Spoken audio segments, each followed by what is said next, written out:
Thomas, right? The person who got the money is happy, and the bank is super happy. That's why there's a bank on every corner.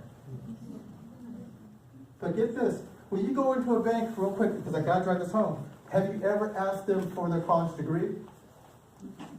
Have you ever asked what their FICO score was? Have you? You simply ask, how much my interest rate? You guys receive that?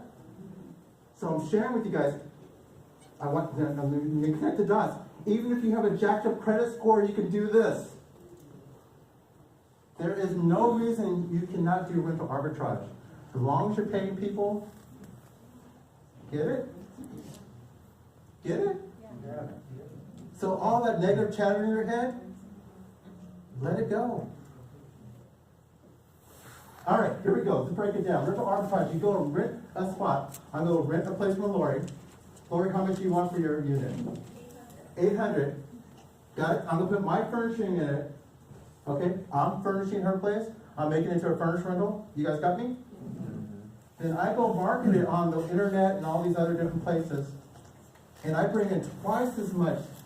That's my goal. To bring in 2-3 times more. So that's 2,400. Or at least 1,600. And then I pay Lori her 800. Like I promised, yes? And I keep the difference. I keep the difference. Yes, sir. So normally the landlord will not accept that I- agreement. I love people like you, so you don't do that. And we keep going to the bank doing this. People all over the country are just doing it. We don't even talk to people who say we can't do it. We're just going to the bank and cashing our checks. Every day, all over the place. Master leasing's been around since, how long has master leasing been around? How long has corporate housing been around? I just don't even, I'm like, okay, yeah, I guess I can't do it. But here's my deposit. It's happening every single day. I just got back from I can show you online. I just got back from Virginia. I was at Jim Ingersoll's event. I was talking to a lady who signed up for coaching. I said, you got 14 days to get this done. Today's 13, she got it done. Day 13. It's just a mindset. You keep the difference. Money out of thin air. Okay? Let's do some examples here. This is Rochelle, she's in Reno. And she says, Al, I got some situations, she's a house flipper. She's like, I'm running out of money now. And my best friend is dying of cancer, and she's got 2 girls. And her wishes are that the girls don't go to her mom. Her wishes are that she would take them. Okay? And she's like, I'm running out of money, I need something to work. And I like what your model is. And she says, I want to deal with business professionals because that's my thing. I like business professionals.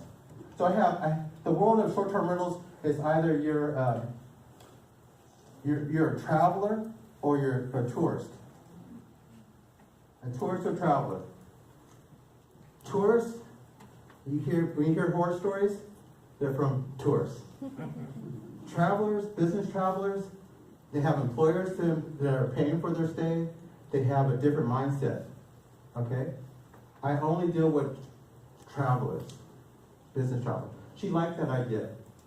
So she followed my rental arbitrage course, and she got a little place in Reno, and she got it just outside of where Hot August Nights happens. And she knew there was always a spike annually there. You guys follow what I'm saying? Have you heard of Hot August Nights? Yeah. Okay.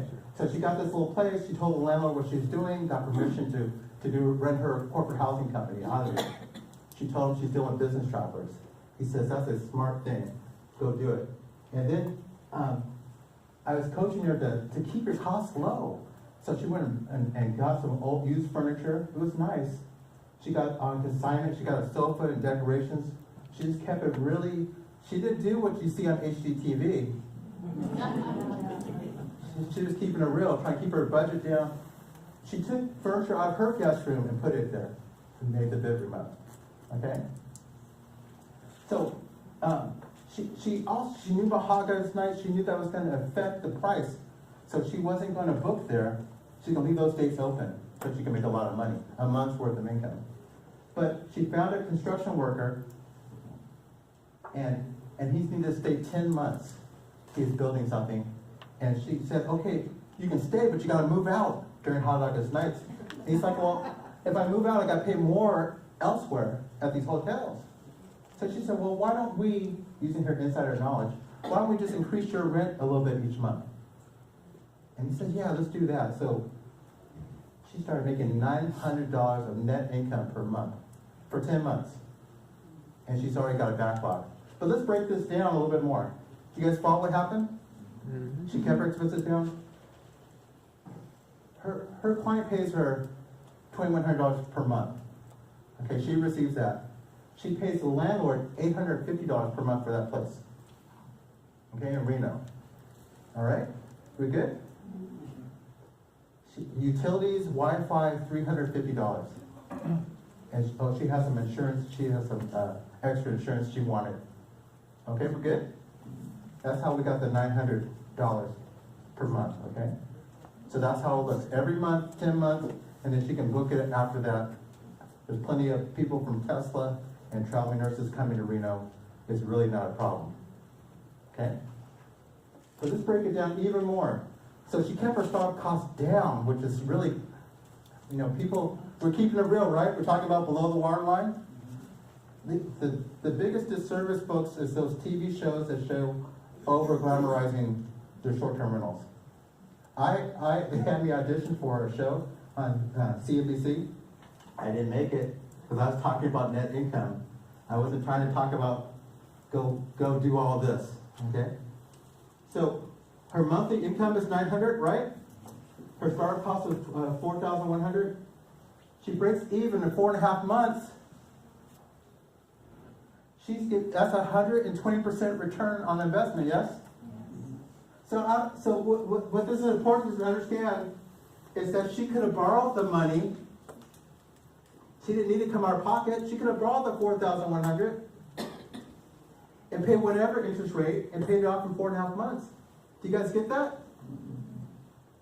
That means that's money out of thin air. I was doing this. We were in Reno. She happened to be in the audience, and I did her case study, and she was just completely embarrassed. And we got right here, and I said, who in this audience here, it was a note buying audience, I said, who would loan Rochelle money? And nearly everyone's hand up. And I said to her, you are now financially free. And she would just start crying.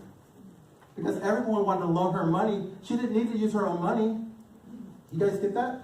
Mm-hmm. How often can she do this? As often as she wants. She's now in this abundance world, right? Do you guys get that?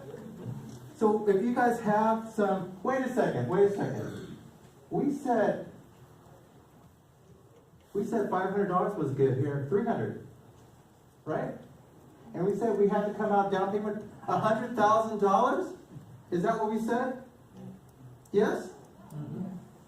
She, using this strategy, you don't need $100,000 to come up with even more money. I won't even let people do this unless it's at least $500. You guys get that? That's why you can retire, folks, if you want to. You guys are looking at me. I'm trying to get this through to you. If you do this, you can borrow money from Brad. I'll give you 11% on your money. I go do this and pay him back quickly, and the rest is all mine. And then you do it 10 times. And then you can, and you don't need $100,000 anymore. Everything has changed now. You guys are just looking at me. So let's just settle in. Who's a tenant and who's a landlord, who's a tenant and who's a rental provider, is all blurring together. Everything has changed now. Yes, sir. But the landlord will not approve it. He wants just one. I love that. I love that. Letters are approving it every single day. I have too many landlords coming after me. Her landlord told other people, hey, she keeps her place great. She's got this beautiful thing. I've never seen my unit look so wonderful. She pays on time. He tells his friend, their friends call her, hey, we got another place for you. I love that. We just keep rolling while people say we can't do it. The landlord, there's nothing, on the 10 Commandments, it does not say thou shalt not sublet. It's equal to a pet fee. You can allow pets or you cannot. You can allow subletting or you cannot. It is not on the 10 Commandments. It's not a state law. Corporate housing's been around forever. Master leasing has been around even longer than that, since baby Jesus. The innkeeper was running it. Okay? It's been around. It's been around. I'm not trying to make a joke out. I'm not trying to make a joke out. I'm just saying it's a limiting belief that it's not real. And we're busting through it all the time. Everything's changed now. Okay. I gotta keep going because I'm running out of time. Okay, we did a video together and she was talking about her being financially free now. And she's going on to do other things. She's buying lots. She's the golden goose now because she's got the understanding that she can make money out of tenure by creating value because the internet's here now. You can get something in the rental market with landlords who want to be passive landlords. Great, I'll make you a passive landlord. And then you can go sell it into the hospitality industry. Particularly for me, I say the extended stay market just keeps growing. Okay? And there's that difference. Remember, we talked about the difference between landlording and short-term rentals? All that profit is available. All you have to do is market, right? You got to market to keep it filled, yes? But I gave you all kinds of secrets on doing that. Most people are focused on vacation rentals. Now, all you guys get this? Yeah. Why are you still, we could write some resignation letters tonight. We can write some resignation letters tonight. No more job reviews. Okay? Third insight is that you can afford to do this. Please don't come and say you can't do this. Okay? You can make money out of thin air if you can create value. So here's a summary. Number one insight is that there's 6 categories besides, vacation rentals is just one. People call me Mr. Airbnb. Some of these times you can't use Airbnb to get to these. You have to use word of mouth. There's all kinds of different marketing strategies. Okay?